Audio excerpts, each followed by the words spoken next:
Bank of Baroda 2026 तरफ आपंकर 5000 plus एप्रेंटिक्स vacancy बाहरी संपूर्ण तथ्य जानापी भिडियोटी को सेव करनी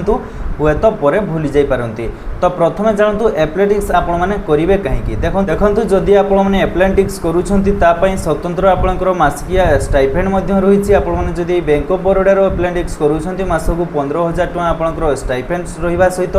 ट्रेनिंग पीरियड आपंकर 12 मास रही सहित जदि आपने एप्रेंटिक्स टी करूँ बैंक ऑफ बरोडार आगामी भविष्य में जदि कौन पोस्ट बाहर आपने पोस्ट पकईले पाइबार चांस अधिक मात्रा रही है। यार एज जदि आपने देखिए मिनिमम एज रही है आपंकर 20 वर्ष रु 28 वर्ष ता सहित आपंकर SC ST एज रिलैक्सेशन 5 वर्ष OBC 3 वर्ष और जनरल और EWS 10 वर्षर एज रिलैक्सेशन रही सहित यार आवेदन प्रक्रिया आपंकर ऑनलाइन रही बैंक ऑफ बरोडार ऑफिशियल साइट को जाई आपण माने आवेदन करि परिबे। तापर जदि आपण माने यार एप्लिकेशन फी को देखिबे आपनकर SC ST PWBD पई 200 टंका plus GST OBC male candidate को पई 800 टंका प्लस GST एवं OBC फीमेल एंड ट्रांसजेंडर को पई रही 600 टंका प्लस GST आपनकर एप्लिकेशन फी रहइबो। एवं अधिक तथ्य जानिबा पई बायोरे टेलीग्राम चैनल लिंक अछि आपण माने टेलीग्राम रे जाई जॉइन हेयंतु मु संपूर्ण PDF टी देई देबी एवं एही परी इन्फॉर्मेटिव वीडियो पाया पई फॉलो करिया पई जमा भी भूलंतु नहीं। रहउछि नमस्कार, जय जगन्नाथ।